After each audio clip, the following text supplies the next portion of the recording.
Who is this user? I'm not sure, to be honest. You don't know who this user is, huh? I've never seen that user before. No idea whatsoever. Mm-mm. Perhaps this would jog your memory. That type of user. Yes. She's just a friend. She's a friend. A friend of whom? Friend of yours, OsakaSyndrome. Mine. Yes. I'm not OsakaSyndrome. I am Omar Al-Shari Baghdadi. Well, you sure look a lot like OsakaSyndrome behind that camera. I know. I am wearing a mask behind this camera. I see. It's very convincing. I've kidnapped you. Oh, okay. And Is that why you're filming me on this camera from like 1990s?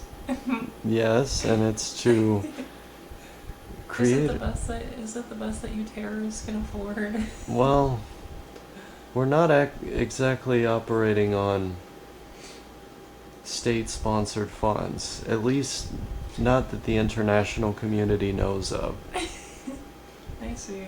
And so, you, my hostage, must record a message. I see. So what do I have to say? I don't know, whatever you feel like saying. Okay, if anyone sees this, please come rescue me. Because, yeah, this strange masked individual has kidnapped me, and I want to be safe. Because I like being safe. Hooray! Hooray! I don't know if that's how all this really works. Who is this? It's me, Oh wow. the hostage. I wouldn't have been able to expect that, to be honest. Oh wow, I'm just like a CS Counter-Strike character. You're a Counter-Strike character, that's right. So awesome, dude. You're starting to understand. I mean, Omar al-Baghdadi. That's a real person. I said Omar al-Shari Baghdadi. I see. I think isn't the guy who was named Omar Baghdadi like from ISIS? I'm pretty sure that's like the ISIS guy that Trump launched the airstrike on. I have no idea, to be honest. I don't know. It just sounds like just like a name that those, I don't know. Terrorists would have. Yeah, those like terrorist types. Those terrorist types. I'm trying not to say anything bad, okay?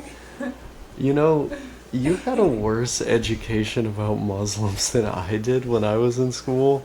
Yeah. Because you told me they did a class where they mentioned Islam just to talk about how Islamic people were terrorists.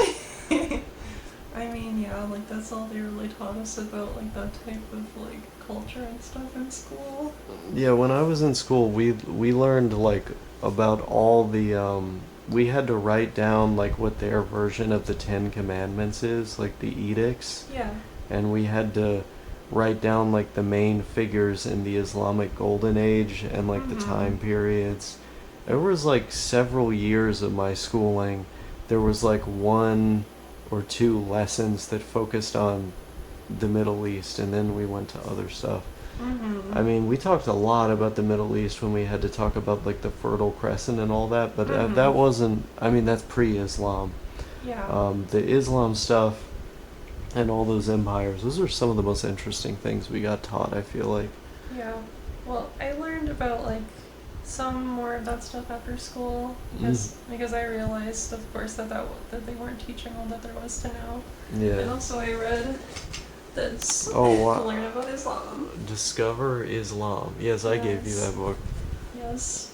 This taught me a lot, and it made me really. It helped me develop a respect for the Islamic faith. I think it's a beautiful faith. I have zero respect for them, but I have also read that book.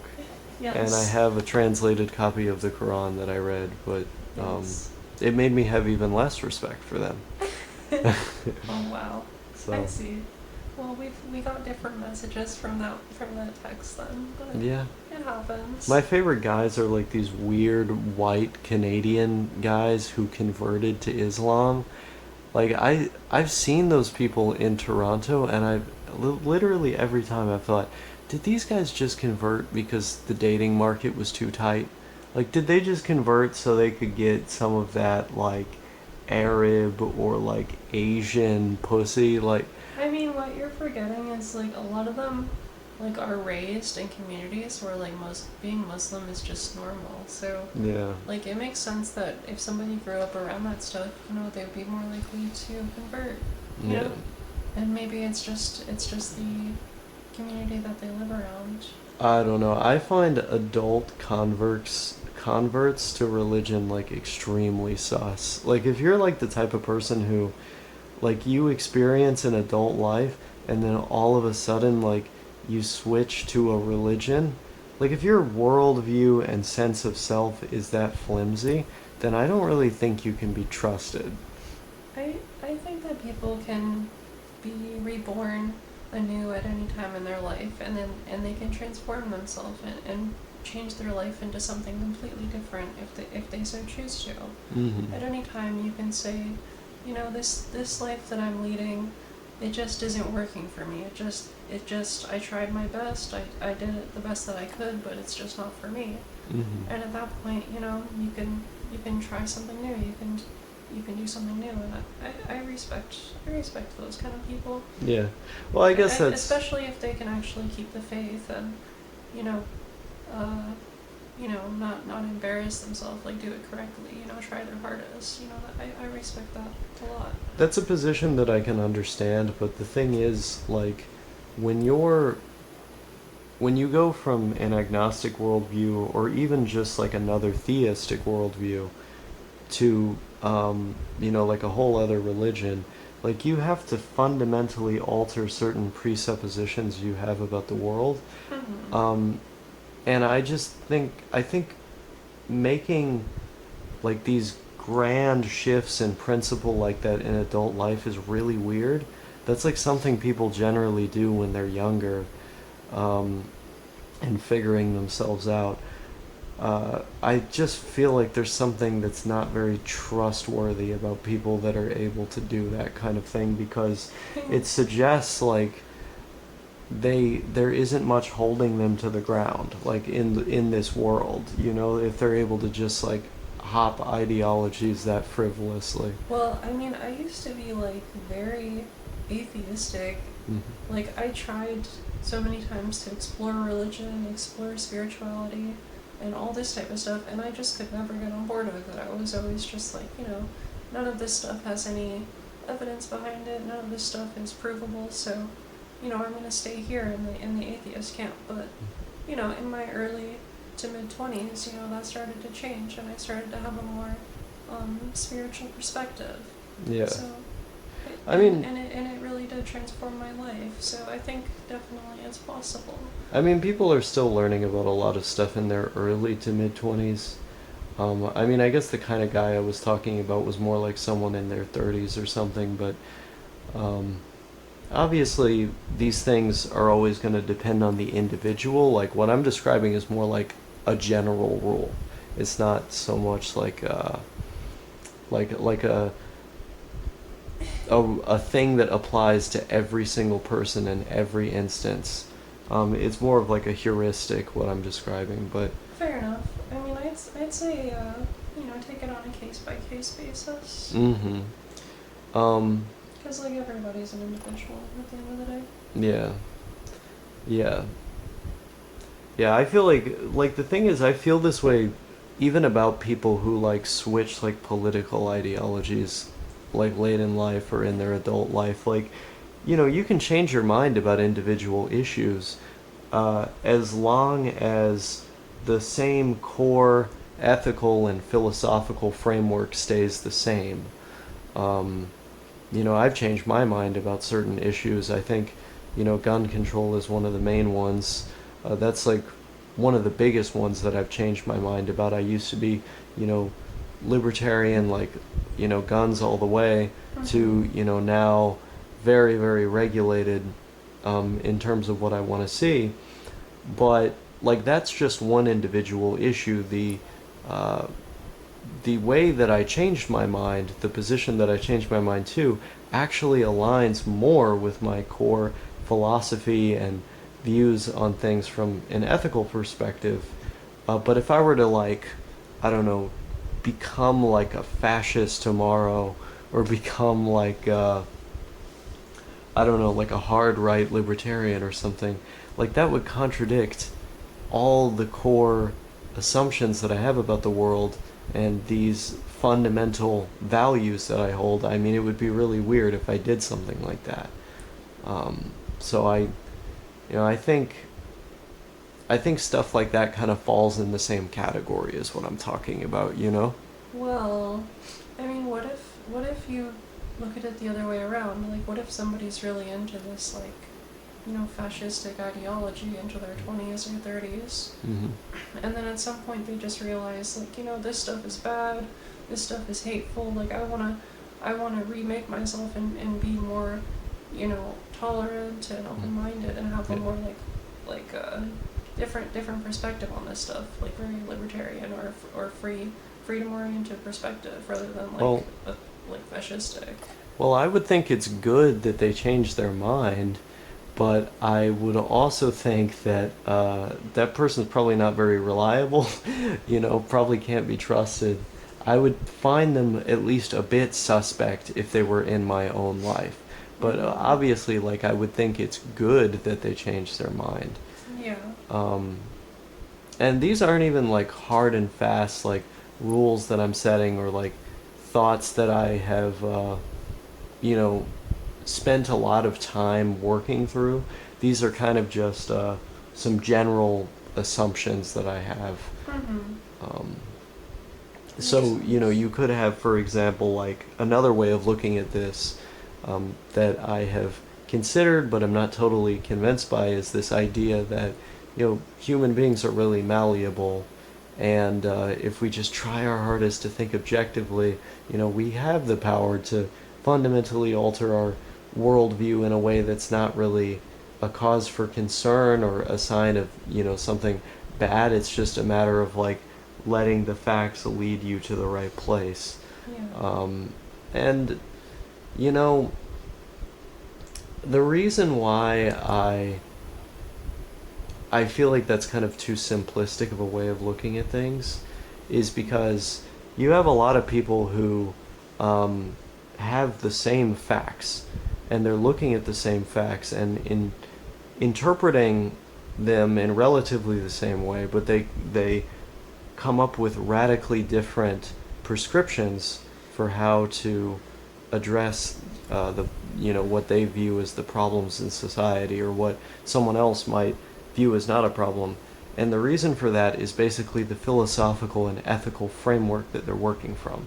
So those things end up influencing like what they think individual policies could be. So you could have two people who agree on all the exact same facts, but they have radically different antithetical worldviews to one another, that end up, leading both of them to want very different things. It's like, I mean, yeah, people can have different values. yeah, and that's not really that's not so much an objective thing as it is, determined by like a lot of factors that aren't even necessarily in your control. So like the upbringing you've had and the society you come from and things like that, the people you've known, your experiences, Yeah. Yeah. Mm-hmm. I don't know why I just chose to like randomly start filming you and then like saying these weird ideas of mine. Yeah. I guess It's okay. I just wanted to give people an idea of like the kind of conversations that we have. Mm-hmm. Makes sense. Makes sense for you. Yes. Also, remember you were like pretending to be a terrorist at the start. Yeah, I don't know why I was doing that. I think I've just been playing too much Counter-Strike. You guys get a load of this? That's a fucking RetroTink 5X. Is that a Pro? I don't remember if it's a Pro or not.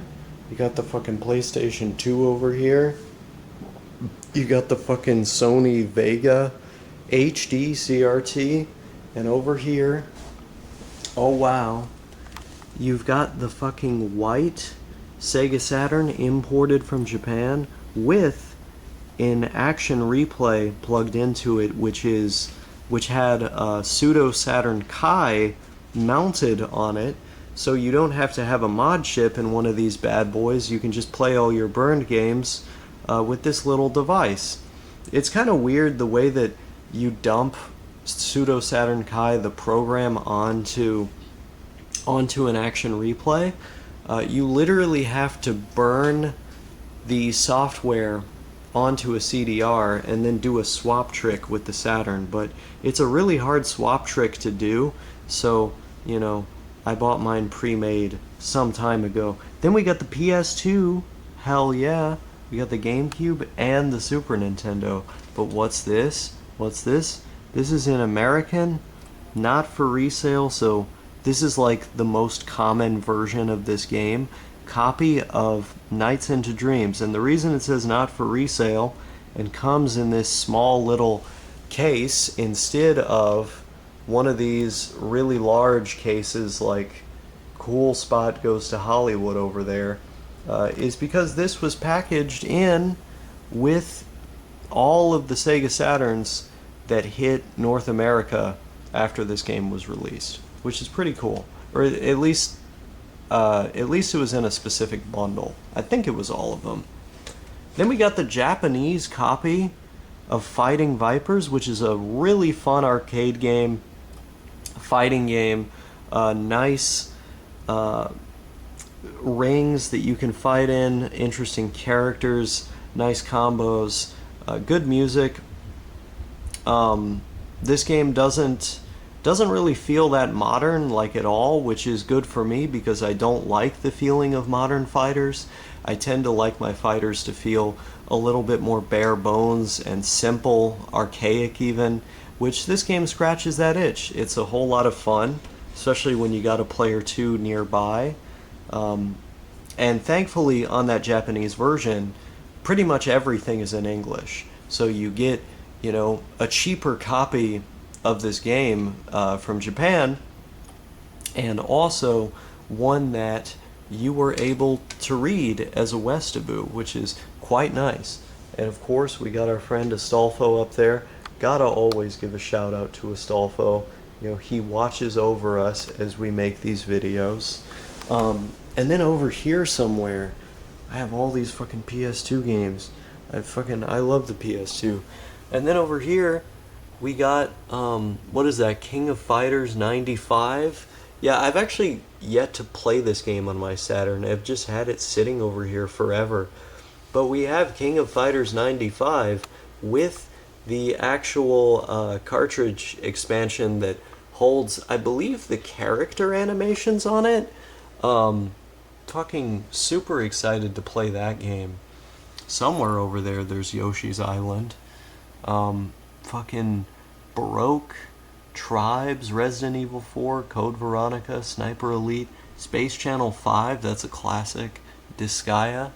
I've gotten like 16 hours into that game so far. You know, I'm currently playing it.